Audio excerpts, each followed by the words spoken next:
जख्म काफी गहरा है, टाँके लगाने पड़ेंगे। रानी बेटे। जी डैडी। अरे आप यहाँ क्या कर रहे हैं? क्या तुम इन्हें जानती हो? हाँ डैडी, ये तो वही है ना जिन्होंने मुझे उस तूफानी बरसात में लिफ्ट दी थी। आई एम सॉरी, मैंने उस दिन आपका नाम नहीं पूछा। यशवर्धन। डैडी, ये मिस्टर यशवर्धन है और यश जी ये मेरे डैडी हैं। हाँ पता है। जाओ ड्रेसिंग का सामान ले आओ।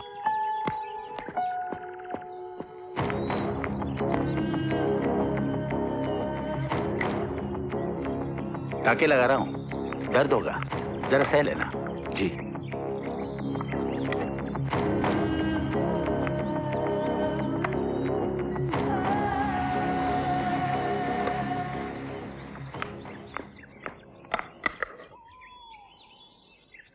बेटे तू जरा ड्रेसिंग कर दे, मैं हाथ धो लेता हूँ। Okay daddy. तो आपने बताया नहीं कि आपका हाथ जख्मी कैसे हुआ? वो हम सेब काट रहे थे, छुरी तेज थी, हाथ कट गया। सेब काटना नहीं आता तो काटते क्यों? किसी नौकर से क्यों नहीं कह दिया? इतनी बड़ी उम्र में बच्चों की तरह हाथ काट लिया। देखिए ना, खामखा इतना खून बह गया। मगर आपको देखकर ये तो नहीं लगता कि आपके घर में नौकर नहीं होंगे? यश साहब, कहीं आपने जानबूझ के तो अपना हाथ नहीं काट लिया? जी। ये लीजिए, आपकी पट्टी हो गई। Thank you. ये जी, टाँके लगाते वक्त आपको जरा भी तकलीफ नहीं हुई? तकलीफ तो टाँके टूटने पर होती है। ये आपने बिल्कुल सही कहा। अच्छा, कल आके ड्रेसिंग जरूर करा लीजिएगा। जी अच्छा। राजा, हम एक ही मोहल्ले में पैदा हुए, एक ही स्कूल में गए, एक ही कॉलेज में गए, अपनी ससुराल भी एक ही होनी चाहिए। क्या मतलब? मतलब अब रानी तेरी कोई बड़ी बहन नहीं, छोटी, ज्यादा छोटी तो नहीं है ना? अपने पापा की एक लौती बेटी। लेकिन मासी चाची किसी को तो लड़की होगी। अरे देख लक्ष्मी, तो अपने कैंटीन में जाकर कुछ खाने पीने का इंतजाम कर। लेकिन मेरा तब तक मैं तुम्हारा मामला। हाँ, लेकिन इस कैंटीन का पानी भी मेरे नसीब में नहीं है। कैंटीन तो तुम्हारा है ना? मेरा नहीं, मेरे बाप का है। एक नंबर का कंजूस है, चीनी के दाने पे गिन गिन के चाय में डालता है। अब देख भाई, इतने दूर पैदल आए, तुम्हारे कैंटीन तक भूखे तो नहीं जाएंगे। लेकिन एक काम करते हैं, तुम्हारे बाप को पटाने की कोशिश करते हैं। Good idea. अब यार 25, 26, 27, 28, 29, 30, 32। अबे 30 के बाद 31 आता है, 32 नहीं। बापू, आपकी आंखें धोखा खा रही है। 2 दाने सरकाए और कह रहे 31। ऐसा धंधा करोगे तो मर जाओगे। तो गए फिर? अच्छा, एक बार तू गिनकर बता दे। हाँ, लेकिन बापू 4 बिस्किट देना पड़ेगा। क्या? मारूंगा एक लाफा तो गिरेगा पहाड़ के नीचे। मेरी बात सुनो। जब करेगा नुकसान की बात करेगा। मैं आपका बेटा हूँ। तू जा यहाँ से, मैं खुद गिन लूंगा। चल जा यहाँ से। हैं? अरे ओ भैया, अरे इतनी सारी खाने पीने की चीज छोड़कर तुम इस कढ़ाई में काहे घुसे हो? ये कढ़ाई किसकी है? क्या? ये कढ़ाई किसकी है? अरे लोहे की है। अरे वाह, इसमें आपको सिर्फ लोहा नजर आ रहा है? क्यों? तुमको क्या नजर आ रहा है? अरे इसमें तो मुझे सारा मुगले आजम नजर आ रहा है भाई। मुगले आजम? और इस कढ़ाई में कहाँ से ली? अरे ये हमारे दादा के जमाने की है भैया। ये वही कढ़ाई है। देखिए साहब, मैं आपको 2000 रुपए देता हूँ, मुझे एक कढ़ाई चाहिए। 2000 रुपए? बगैर हैंडल की कढ़ाई के 2000 रुपए? ऐसी कौन सी बात है इसमें? इधर आओ। ये वो कढ़ाई है जिसमें अनारकली सलीम के लिए पकोड़े तलती थी। हाँ। अनारकली सलीम पकौड़े? अच्छा, 3000, लेकिन मुझे कढ़ाई दे दो प्लीज। धंधे पानी की बात तो बाद में होगी भैया, कुछ नाश्ता पानी नहीं करोगे? अबे और टालो मत मोतीलाल। 5000। 5000 रुपया? शर्म नहीं आती? 5000 बोलकर तुम इस कढ़ाई की तौहीन कर रहे हो। तुम्हें पता नहीं, इस कढ़ाई में अनारकली ने सलीम के लिए पकौड़े तले थे। इस कढ़ाई की कीमत कम से कम 10,000 रुपए होनी चाहिए। मैं 20,000 देती हूँ, पैक कर दो। देखा, इसे कहते कदरदानी। अबे ओ लक्ष्मी का बच्चा, अरे नाश्ता पानी नहीं लाओगे इसके लिए? बापू, मैं भी करूँ नाश्ता? अबे तू बेशक नाश्ता करवा, लेकिन कढ़ाई मैं लेकर जाऊंगा। 25,000 बोल। 25,000? 30,000? 30,000? 40,000? 40,000? 50,000? 60,000? 70? 80? बापू आउट। नाश्ता ही, अनारकली और मुगले आजम। तो सो गया।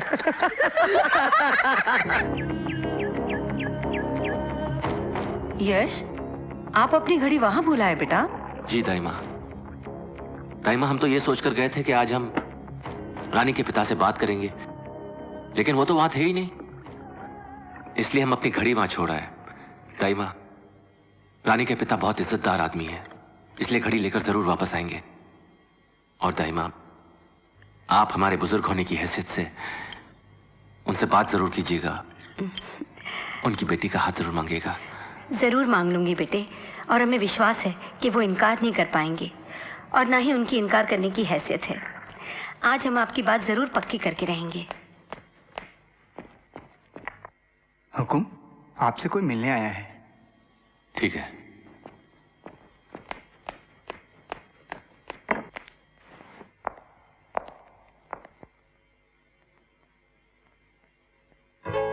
रानी जी, आप?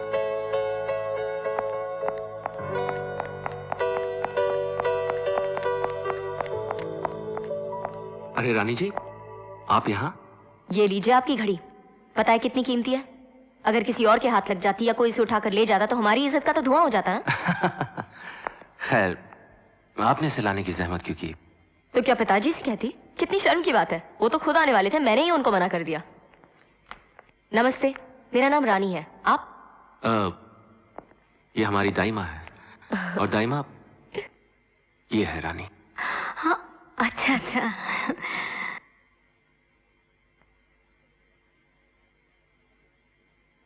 तो मैं चलूं? जी? अरे ऐसे कैसे जा सकती हैं आप? और क्या करें, बड़े कंजूस आदमी हैं आप। अभी तक एक कप चाय के लिए भी नहीं पूछा।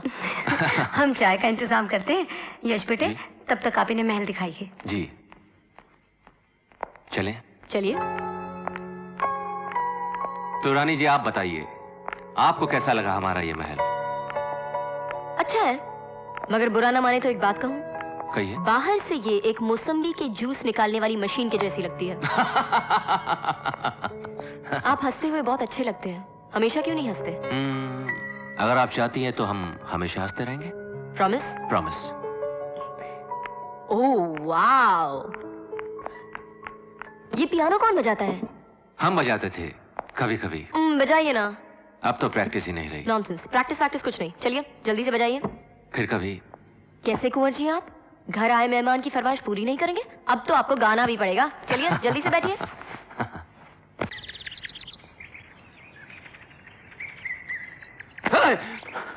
अबे पागल, अगर कहीं तेरा हाथ छूट जाता और हम नीचे गिर जाते तो? ये दोस्त के हाथ है जो कभी चूक नहीं सकते।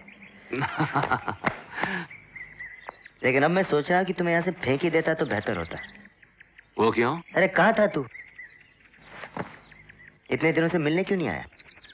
अच्छा, अगर हम नहीं आए तो बदला लेने के लिए तू भी नहीं आया। देख यार, ये बदला लेना, खुन्नस निकालना आप जैसे रजवाड़ों वालों का काम है। अरे तेरे पास तो कार है। अरे कार क्या, कारें हैं। हम बेकारों से मिलने के लिए एक राउंड हॉस्टल का नहीं लगा सकता था? हाँ? देख राजा, तू चाहे हमें कहीं भी मार ले, लेकिन हमारे चेहरे पे मत मार यार। क्यों? तेरा चेहरा कौन देखने वाला है? ऐसी क्या खराबी है हमारे चेहरे में? हमारा चेहरा देखने वाला भी तो कोई खास हो सकता है।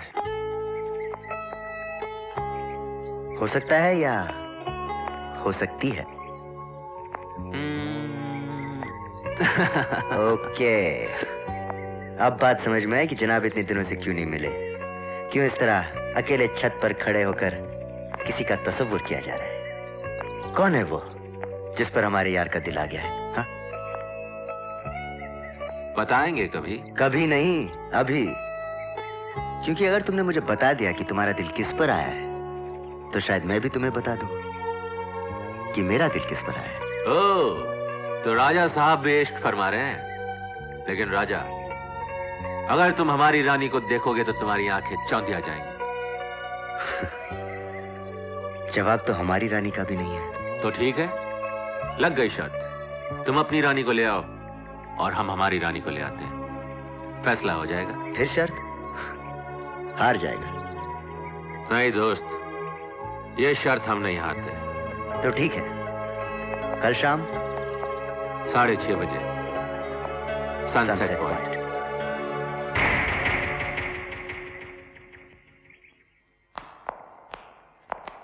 कैसे लग रहे हैं हम दाई माँ? चश्मे बदूर, बहुत अच्छे लग रहे हो। रानी के पिता से उसका हाथ मांगने जा रहे हो ना? जी दाई माँ। खाली हाथ जाना इस महल की तौहीन है।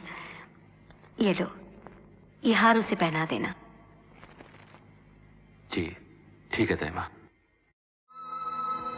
मेरे प्यार पर यकीन नहीं है? तुम्हारे प्यार पर यकीन है राजा, लेकिन इस प्यार के लिए एक उम्र काफी नहीं है। और ये रानी तुम्हारी हमेशा हमेशा के लिए हो जाना चाहती है। हमेशा का मतलब जानती हो? हमेशा वो जगह है जहां मौत के हाथ कभी नहीं पहुंचते। वो आसमान है जहां प्यार को परवाज मिलती है। ये दुनिया, चांद, सितारे सब हमेशा में शुरू हुए और हमेशा में ही खत्म हो गए, लेकिन हमेशा कभी नहीं खत्म होता, क्योंकि प्यार का दूसरा नाम हमेशा है ना। सनसेट पॉइंट तो आ गया। कहाँ है तुम्हारा दोस्त? यहीं नीचे। तो चलो ना। नहीं रानी, तुम यहीं रुको। मैं उस साले की शक्ल एक बार देखना चाहता हूँ, इसके पहले कि वो शर्त हार जाए। कैसी शर्त? प्लीज रानी, सिर्फ 5 मिनट। ओके।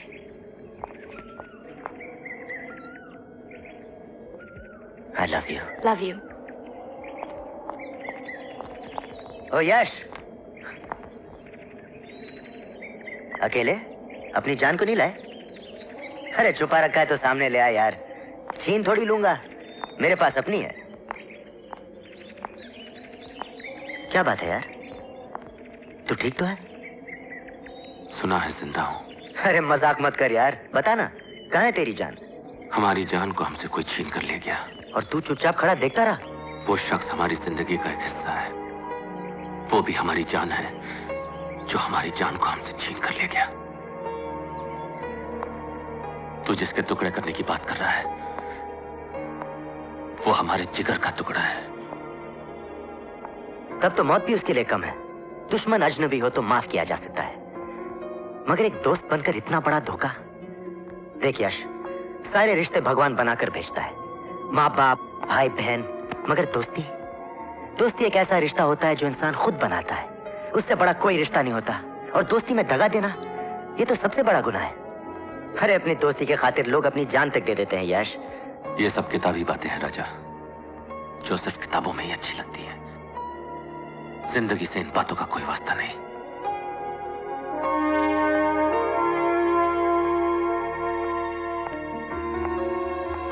चल मेरे साथ चल।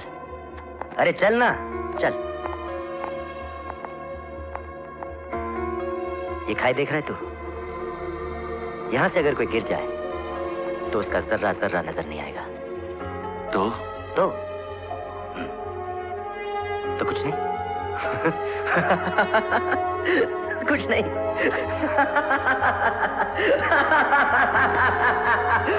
राजा! हे राजा, क्या कर रहा है तू? अब ये किताबी बातें नहीं है यश, ये हकीकत है। अब मेरे और मौत के बीच में सिर्फ दोस्ती का हाथ है। अगर तेरा हाथ चूक गया तो मैं सीधा मौत के मुंह में चला जाऊंगा, मगर मैं जानता हूं ये एक दोस्त का हाथ है जो कभी चूक नहीं सकता। इसे कहते हैं दोस्ती, और इसे कहते हैं भरोसा।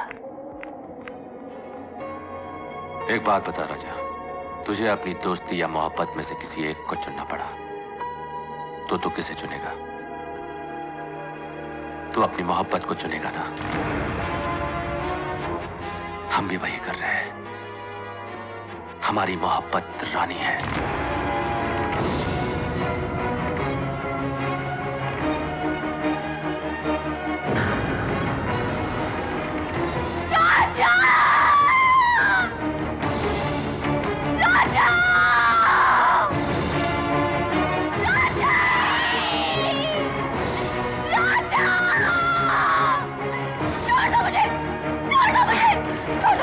रानी, हम तुमसे मोहब्बत करते हैं। मतलब मोहब्बत का नाम? अरे मोहब्बत तो हमने की थी। मुझसे प्यार करने के बारे में तुमने सोचा कैसे? प्यार करने का हक तुम्हें दिया किसने?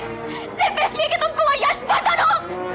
हम ये कभी बर्दाश्त नहीं कर सकते कि तुम किसी और की हो जाओ। क्यों? क्या मैं तुम्हारी खरीदी हूँ, बांधी हूँ, गुलाम हूँ, क्या हूँ? हम तुमसे प्यार करते हैं रानी। मुझे तुम तो दोस्ती की लायक भी नहीं हो, प्यार तो दूर की बात है। अरे प्यार तो हमने किया था, साथ जीने और मरने की कस्में हमने खाई थी। तो क्या क्या हुआ अगर तुमने हमें साथ जीने नहीं दिया? तुम हमें साथ मरने से नहीं रोक सकते कुंवर यशवर्धन। मौत पर तुम्हारा हुक्म नहीं चल सकता। रुक जाओ रानी, तुम्हारे बगैर हम मर जाएंगे रानी। मर सकते हो तो दिखा दो मरकर। नहीं यशवर्धन, तुम्हारी आंखों में मौत का खौफ है। अरे जिसमें मरने की हिम्मत नहीं है वो प्यार क्या करेगा? मेरी आंखों में देखो यश, इनमें कोई खौफ, कोई डर, कुछ नहीं है, क्योंकि मैं अपने राजा के पास जा रही हूँ और मेरी मौत का नजारा तुम्हें जिंदगी भर ना जीने देगा और ना मरने देगा। तुम एक जिंदा लाश बनकर रह जाओगे यश। नहीं। सच्चे प्यार के लिए सिर्फ एक जन्म काफी नहीं होता यश। हम फिर जन्म लेंगे, हम वापस आएंगे और हम एक होंगे। नहीं रानी। और तुम कुछ नहीं कर सकोगे। रुक जाओ रानी, रुक जाओ।